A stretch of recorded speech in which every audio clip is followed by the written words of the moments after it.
Welcome to Adventures in Accessibility, a podcast that explores the far reaches of disability, access, and inclusion, with your host, Emily Schumann. Welcome back, everyone, and thanks for joining us. Today's guest is Kelly Twichel. Kelly is an occupational therapist and the CEO of the award-winning accessibility startup Access Trax.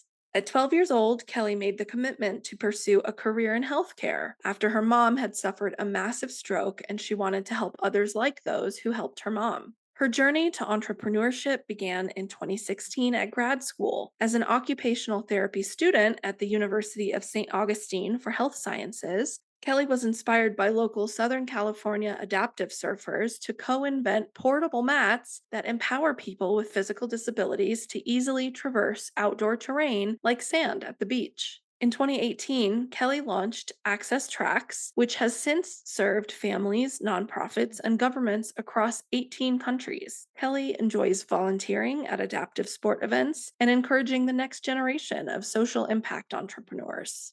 All right. Well, hi, Kelly. Thanks so much for being on our podcast. We're really delighted to have you. Thank you so much, Emily. I really appreciate the opportunity to speak with you. And for accessibility purposes, my name is Kelly Twichel, and I am a 33-year-old white female with blonde hair, and I am wearing a golden yellow colored blouse. Great. Thank you so much for that. So why don't you start by telling us how you became kind of connected in the world of disability and the need for accessibility? Yeah, so kind of a background of how I got into this is it kind of starts when I was 12 years old because my mom became disabled. And when it was about 2 weeks before I started high school, my mom was only 52 years old. And we woke up one morning and she had had a massive stroke in the middle of the night. So kind of woke up to paramedics coming up the stairs in our home and realizing that, life was definitely going to change. If not for a long time, at least for a little while my mom needed to recover. So that was my first introduction, really, at that young of an age to disability. And I realized that I wanted to be in healthcare as a career. That kind of pushed me in that direction pretty strongly because seeing how my mom went through different types of therapies, it made me realize I want to help other people, like how those therapists helped my mom recover from a stroke. And so you eventually went into occupational therapy. Is that right? Yes. So I wanted to become an OT, and I'm from San Diego, California, and it was really hard to leave. So I went to OT school here in Southern California. And so how did your work and education as an occupational therapist lead to the creation of now your business, Access Trax?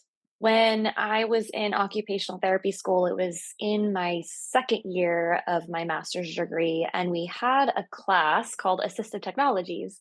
And I'm sure you're very familiar with that word and what it means. But I was learning a lot of the scope of that, of how it's not just maybe a wheelchair or a hearing aid, but it's a lot of different things, anything that can help people be more independent and successful in accomplishing a task. So in that in that class rather, we had a project where we could design something to help people with disabilities. That's it, very broad. And my professor, Dr. Mo Johnson, she was a surfer.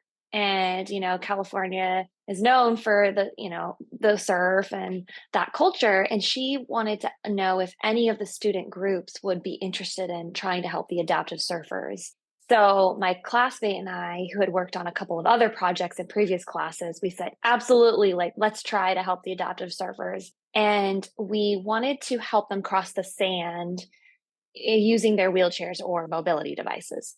Because the current solutions out there that we had seen, well, it was either somebody carried them across the sand, right? And doesn't have, the independence that an adult usually wants. Mm-hmm. And the other solutions that we had seen was a beach wheelchair, which those can be difficult. Not everybody can independently transfer in and out of a beach wheelchair. And it requires usually someone else to push you across the sand still. So we wanted to come up with a portable access mat that was really lightweight, really easy to use for just maybe one able-bodied person to set it up. And then the person could cross the sand independently in their own mobility device. So that was the school project. And this was back in 2016. We ended up volunteering at an adaptive surf competition in Southern California to, test out the product and get feedback and see if it works. And because that's the whole point, right? You want to create something that actually works, actually helps people. But this was still just a school project in our minds. We were just excited to see it work. And that day in 2016, 5 adaptive surfers tried out our 2 handmade prototypes that we just, went to Home Depot a couple of times in a day to test out different materials, threw together kind of a mesh lightweight pathway. We had 2 10-foot sections and we're leapfrogging across the sand with those sections. The surfers, the feedback was really positive, and I wasn't quite expecting it to be so impactful and meaningful. And that is when the school project turned into this idea of, well, we can't just throw this project in the closet and shut the door and forget about it. This has the potential to impact lives and help people access not just sand at the beach in their wheelchairs, but going camping, going to parks, going to weddings, like all these things that people do in their daily lives outdoors. That's kind of how it all started.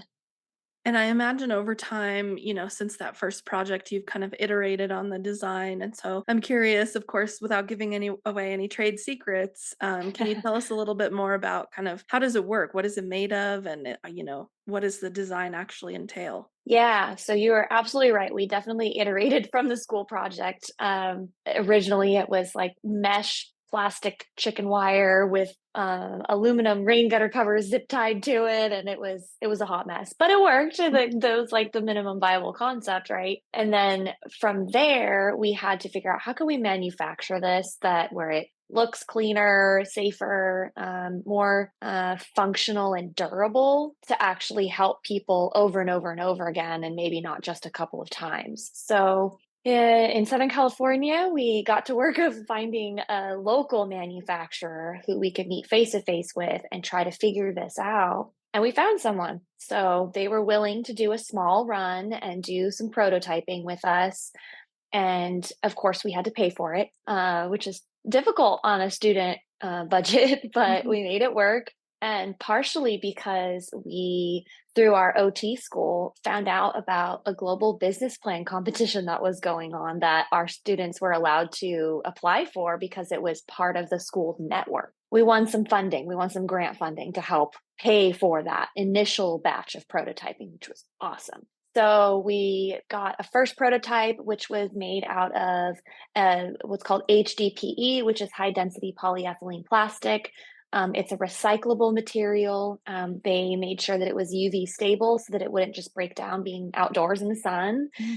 And we tested it out. So over the years, we've used the same material but changed the design, listening to the feedback of the actual people who are using it. So that's always been really important to me, is making sure that we're not just innovating for someone or at someone. We're trying to innovate with them and get their feedback.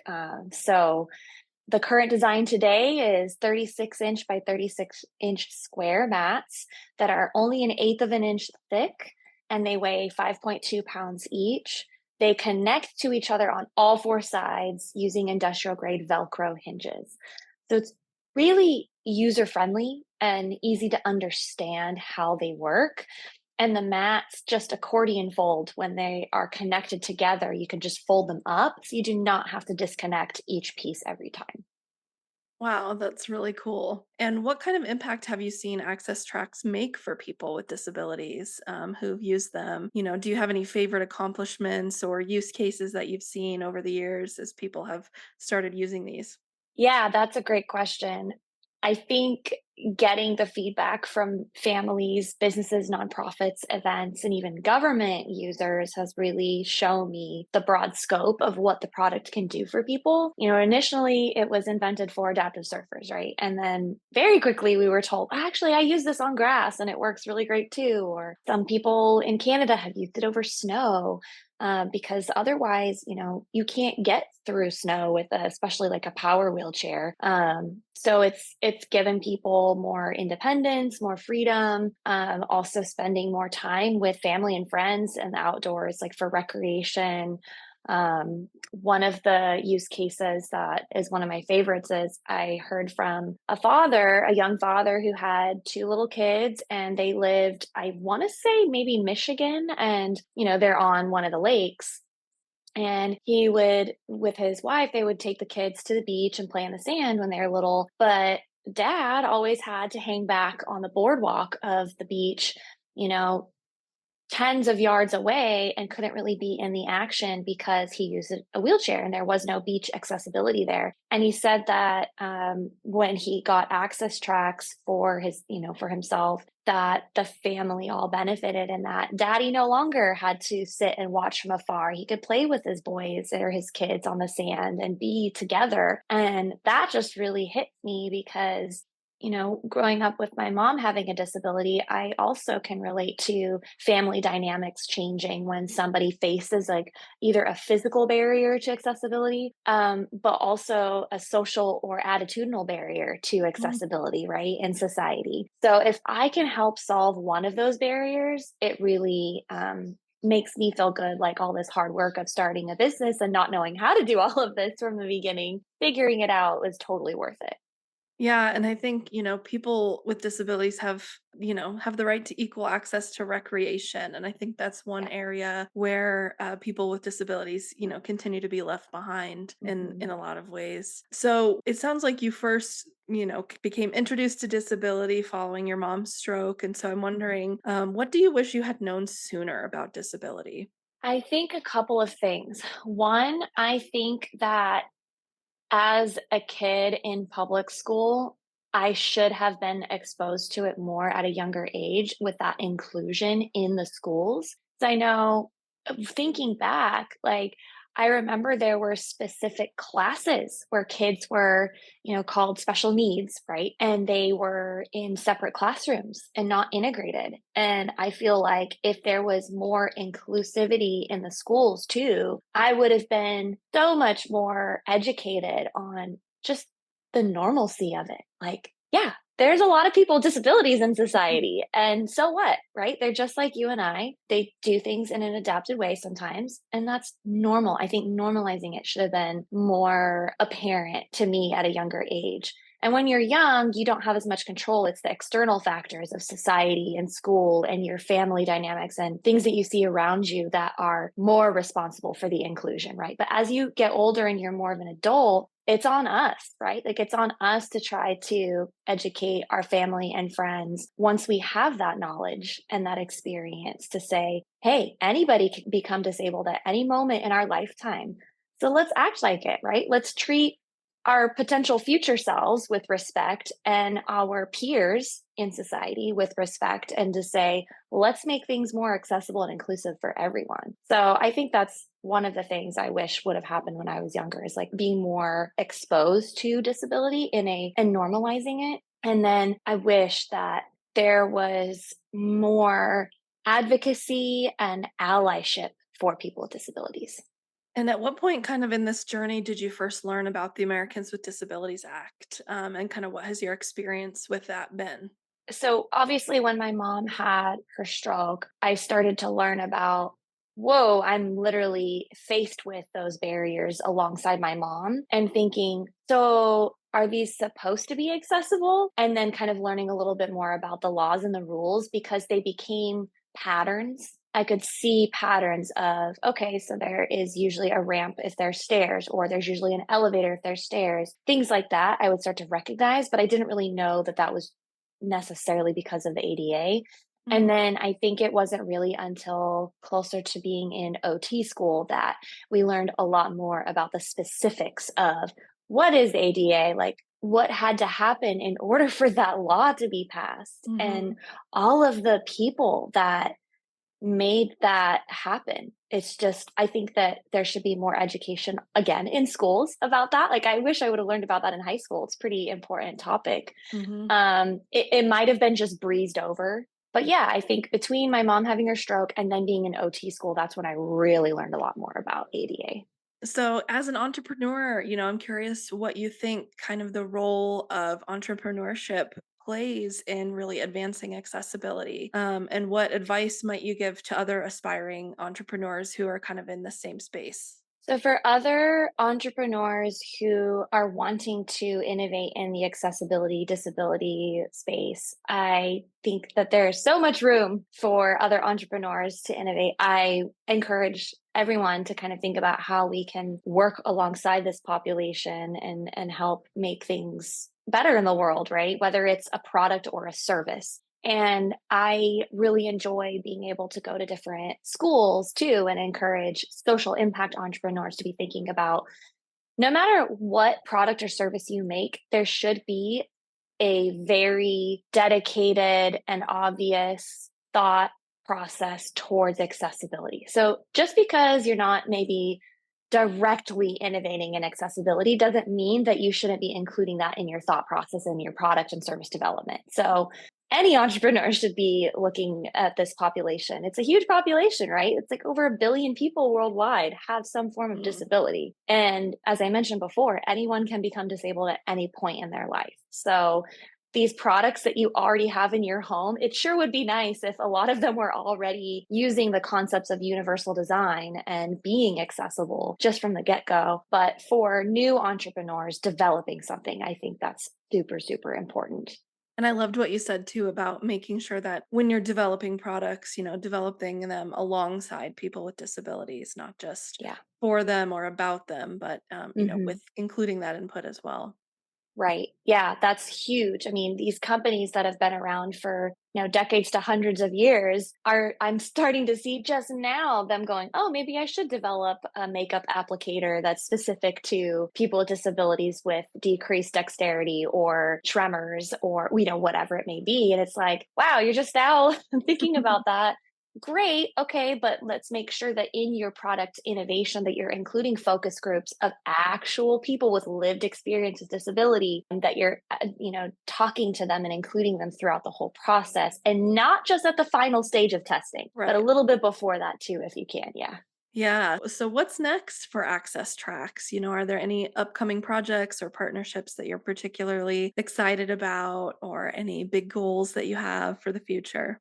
I am super excited that the Olympics and Paralympics are coming to LA next. So 2028, and me being in Southern California, it's such a huge goal of mine to help make sure that area is accessible for outdoor sports, not only for the athletes, but the spectators. Mhm. So ever since I started the business in 2018, I wrote down a list. I still have it. I printed it out, wrote down a list of what are my top goals for my business? Like, what's my big vision? And one of them was working with LA 28. So as it is coming closer, I'm getting more excited, but also anxious. And how can I make this partnership come to fruition? So it can be challenging for a small business to be heard with the big dogs, of such a big event. But I am confident that I can figure out a way through partnerships, maybe with other organizations and nonprofits that are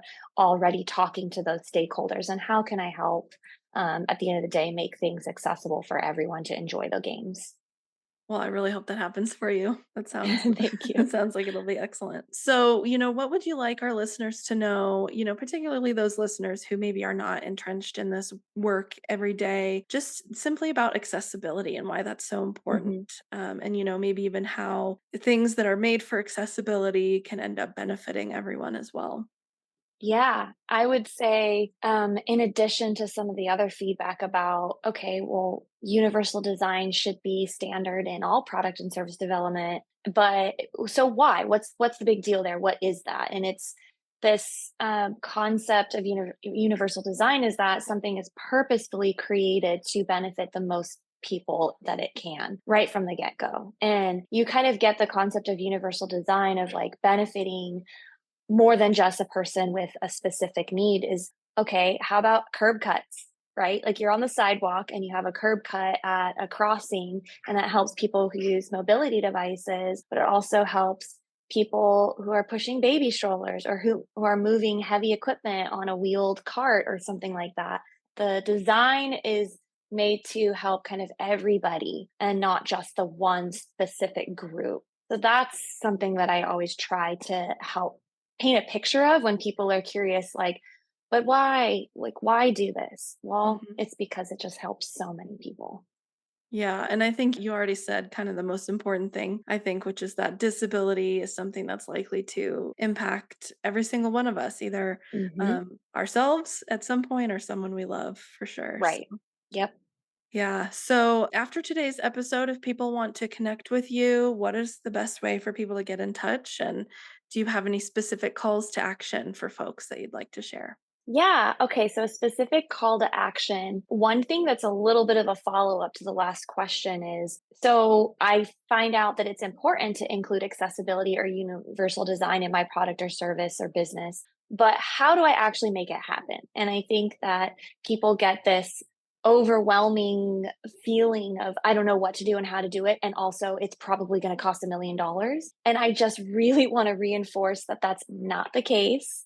Most accessibility accommodations and solutions do not cost $1 million, and they are very simple to enact. And if you just have an open mind and have a dialogue with the population or person that you're trying to help make things more inclusive for, a lot of times they'll simply tell you what their preferred solution is. And so you don't have to spend hours and hours scouring the internet. If there already is something out there, don't reinvent the wheel and just ask, right? Be a good listener. Learn how to be humble and say, okay, I'm going to set aside my pride and admit that I could do better. Okay, great. Move on quickly from the guilt or the oh, I could do better and move into the solution phase and make sure that you understand it really does not have to be complicated and there are solutions out there to help make things more accessible easily. So I just wanted to share that really quickly.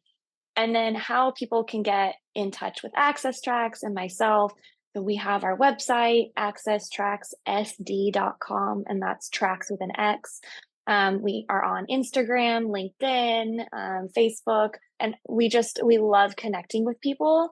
So I'm the one who pretty much manages everything customer facing currently. So if you reach out, it's more than likely going to be me, Kelly, that answers. And just I really enjoy connecting with others who are also passionate about accessibility.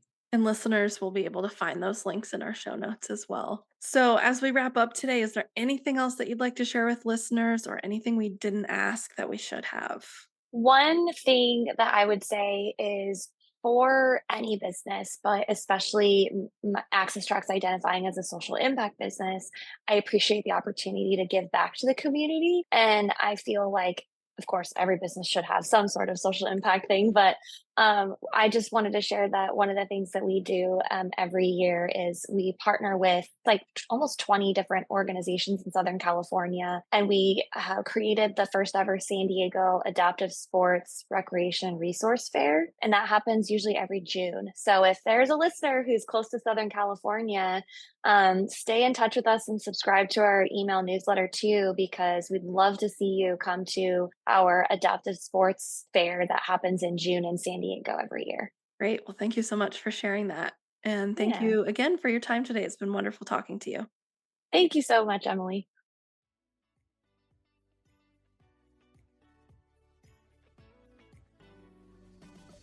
Thank you for listening to this week's episode of Adventures in Accessibility. Tune in next time for another dive into the unknown. Adventures in Accessibility is hosted by Emily Schumann, and Jessica Lucinia is our sound engineer. This podcast is a project of the Rocky Mountain ADA Center and is funded under a grant from the National Institute on Disability, Independent Living, and Rehabilitation Research, grant number 90DPAD0014. This production is intended solely for entertainment and informal guidance and should not be considered legal advice. The opinions expressed by guests are not necessarily held or endorsed by the Rocky Mountain ADA Center.